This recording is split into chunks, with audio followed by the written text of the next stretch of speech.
After getting out of jail, Youngboy picked up his career right where he left off, on September 1st, 2018, dropping a new track called Slime Mentality. This was yet another aggressive murder anthem where Youngboy pledges allegiance to his gang 4K Trey and letting everybody know that him and his whole family, including his mother, father, sister, and brother, all see themselves as Slime members too. Following that up with audacious lyrics about dropping more bags to have rivals killed, and even promising to die in the hunt for revenge for Dump's death. And all of this apparently while ducking the watchful eye of his parole officer. And the chorus of the song lays bare the realities of life in Youngboy's circle, made cold and ruthless from growing up in such a harsh environment, forcing him to be constantly armed and ready to kill anyone who might want to come and kill him from his city or even out of town. All while confidently boasting that the whole city knows that he and his shooters will kill before they let anyone take them down. Upon his release, Youngboy was being filmed from the moment he walked out of the prison gates, with that footage serving as the introductory sequence for his next song and music video, the track Self-Control. The song came with lyrics where Youngboy reflected on the pain he felt after Boozilla was killed and wanting to avenge Dump's death. On the hook, Youngboy sings a unique melody all about how his chronic smoking habit is a tactic to stop himself from being so dangerous, and describing his entourage as equally dangerous, ready to shoot at the slightest provocation. 20 days after that, he would drop a follow-up song, the iconic House Arrest Tings. That track completely blew up on release, racking up millions of views within days, and to this day still sitting around 100 million views on YouTube. He would also appear as a feature on the track Richer Than Everybody with industry heavy hitters Gucci Mane and DaBaby. Youngboy was dropping songs all in anticipation of his next full-length project, which did not disappoint. On October the 11th, 2019, Youngboy dropped his latest mixtape, AI Youngboy 2. This, in my opinion, is Youngboy's best project, and perhaps one of the greatest albums in modern rap history. AI Youngboy 2 is wall-to-wall with some of Youngboy's best songs, and throughout the project he showcases an incredible range as a melodic rapper and singer. The project just oozes creativity, and the songs are really like nothing else out there. It's unmistakably unique, with Youngboy using his trademark style to sing, rap, and whine perfect melodies, all painting a picture of his wild ride from the gutter to the very top of the rap industry. On the opening track, Carter Sun, he celebrates his status as a self-made mob boss, comparing himself to Tony Soprano and Carlo Gambino, and pondering his transition to becoming the top streaming artist on YouTube, all while still being surrounded by killers ready to die for him, and seemingly reflecting that he doesn't pay to have people killed, but the murder pays off him, i.e. he makes millions telling stories all about the murders going on around him. Youngboy's rap style is so layered, you might blink and miss just how deep his lyrics are. He clearly has the self-awareness to accept that he makes a living off of the violent lifestyle that he portrays, and pondering on the chorus about how he came out alright considering his harsh upbringing, but then admitting that he's blinded by the lifestyle because the death and destruction of the streets of Baton Rouge are essentially all he knows. Wondering if perhaps he's not as alright as he thinks. Going on to rap that his music has cultivated an army of gun-toting teenagers ready to kill for him. As the project goes on, Youngboy continues to paint the picture of him as the general commanding an army of green bandana-waving gangbangers. On the track Time I'm On, he conjures an image of himself addicted to lean and Mary Jane, all to cope with the pressure, and warning people not to walk up on him too fast or they might get shot up. And going on to contrast that street life with the struggle that he endured, staying out late recording music in the studio, all with encouragement from his brother from another mother, 3-3. Eventually describing having made it away from sleeping on couches with firearms, all the way to recording in California surrounded by platinum plaques. Ending his second verse saying that now he's made it, he's living a flashy lifestyle because he's from the streets and he can't pretend he's not. This is followed by Youngboy saying that he doesn't blame anyone else for his struggle and that he even forgives his father for not being there for him, and ultimately accepting who he is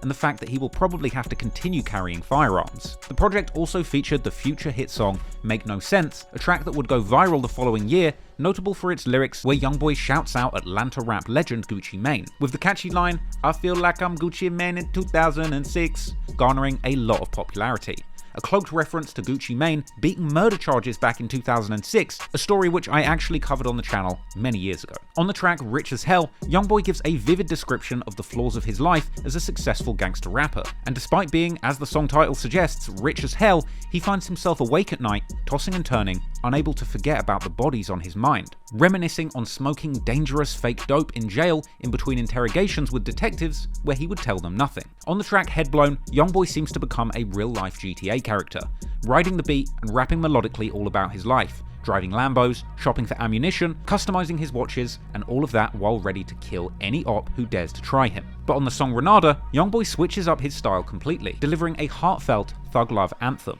all about his deep love of tough women who have survived the struggles of life like he did. And on the song, Youngboy would reflect on how his thugged out lifestyle has led to his loved ones suffering, which could refer to their emotional struggles, as well as his girlfriend literally being shot when she was caught in the crossfire in the Miami shootout, as well as references to Youngboy's public instances of domestic violence that plagued his come up. Youngboy goes on to really open up about his feelings and struggles with his mental health on the song Lonely Child, where he apologizes to his mother and says his upbringing turned him ice cold, even pointing to the death of Lil Dave at such a young age as being the reason for his adolescent anger, and going on to admit that he now sees a therapist to help him deal with his violent thoughts before explaining that his ops are still scared of him. Youngboy explains that he misses his son, but the child's mother Jania doesn't answer his calls, with it being unclear how long after the domestic violence case this song was recorded. In the hook, Youngboy sings with stark honesty about his loneliness and how helpless he feels when dealing with the trauma of his rough upbringing. Moving into the second verse, Youngboy reflects on growing up without a father figure,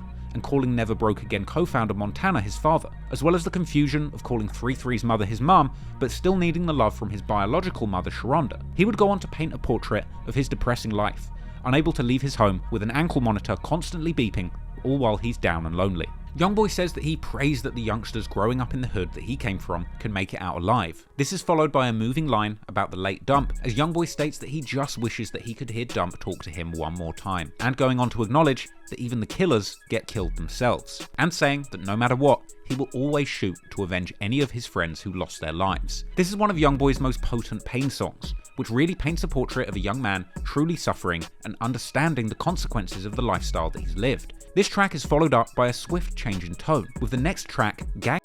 being an all-out murder anthem, where Youngboy raps about his life of crime with reckless honesty, dropping bars about seducing women just to make them buy guns for his gang of convicted felons who apparently drive around in Range Rovers waving green bandanas and looking for ops to shoot. And he would end his verse with an eyebrow-raising bar about sending shooters to kill people and their female companions driving them. On the next track, Rebels Kick It, Youngboy gives another display of self-awareness, saying F the critics, let me show you how I'm living, leaving out the killing, and comparing his life to a movie. He goes on to tell his life story like it's a movie, with closer focus on his struggle rather than the murders, as he takes listeners through his life, finding himself as the odd one out in his neighborhood with big dreams and goals that other people around him couldn't understand. He raps that in his hood, he saw no greatness, especially saying that he had no role models growing up and that he had to be self-motivated and set his own goals. He would go on to tell listeners about how he had his first child at the age of 16, and saying that he had a dream like Martin Luther King, but by 17, he had been sucked into the life of violence in the streets, explaining that he felt that he was put into kill or be killed situations,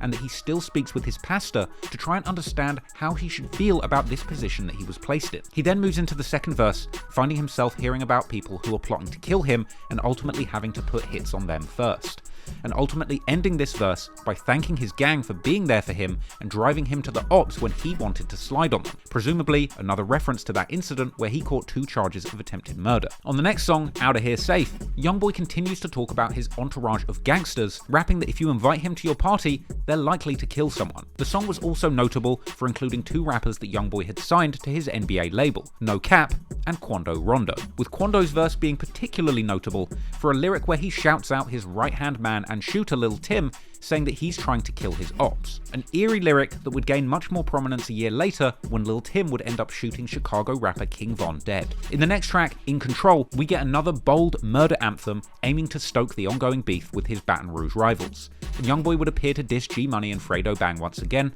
in lyrics where he rapped that he will pop someone and make them famous, then saying that someone is mad because their man gone, and that he just rolled up an op and got his bang on, seemingly a direct reference to Fredo Bang, with him going on to say he's scared of the beef. Then launching into a scathing second verse where Youngboy raps that he's been planning to kill all of his enemies since he was in jail. Now arguably the best song on the project is the penultimate track, Where the Love At, a much more motivational and positive thug anthem, where Youngboy croons on the hook that he wishes he was somewhere without violence because he's tired of constantly having to be armed and ready to kill someone if they try him. And he would go on to rap that at night he just needs a woman to hold him and help him through the trauma, because he's tired of being a thug, and saying that he's now looking to find love and positivity in his life. I personally think Where the Love At is Youngboy's best song, because it's a deeply self-reflective track that delivers on the gangster rap bravado of Youngboy rapping about guns and accepting no violations, exactly as his fans would expect, but it counters all of that with an element of self-reflection. Youngboy says that his own mother told him that he needs to slow down on his gangbanging to survive, but that he wouldn't listen,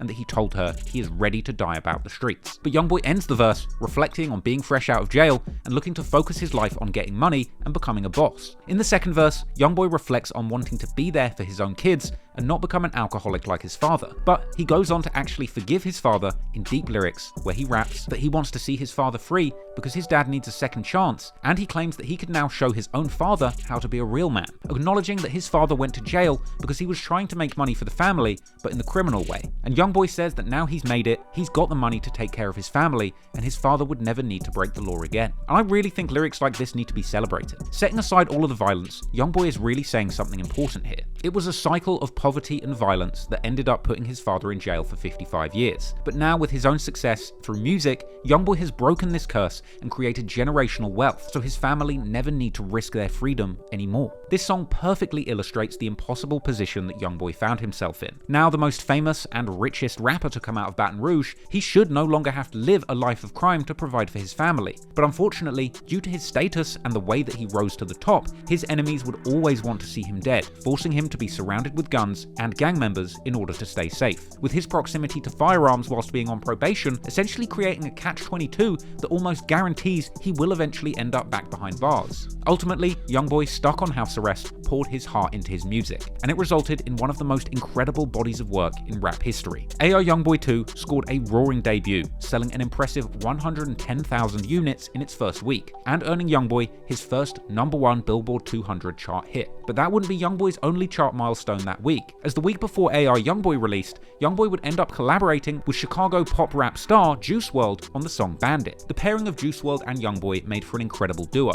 with Juice's vocals and love song ideas elevating the track conceptually, contrasting with Youngboy's verse, a classic aggressive murder rap, where he raps openly about having problems and getting rid of people for $20,000, once again painting a picture of his lifestyle, surrounded by killers and sliding on their ops with guns. This track no doubt introduced Youngboy and Juice WRLD to big audiences that they might not have previously accessed. That track was released on October the 4th, 2019, and this would sadly be the last single released by Juice WRLD before his unfortunate death from an overdose on December the 8th, 2019. Bandit would peak at number 10 on the Billboard Hot 100, becoming Youngboy's highest charting song of his career to date, and it also became an international hit, charting in 20 countries. And by the end of 2019, Youngboy had cemented himself as one of the greats in the rap game. He wasn't just taking over the rap game, but he was influencing its direction going forward, and in the coming years, Youngboy's influence would be undeniable. However, time and time again, the thing holding him back would be legal issues. But luckily, soon Youngboy would catch a major win, shaking free of a case that had been dogging him for years, and paving the way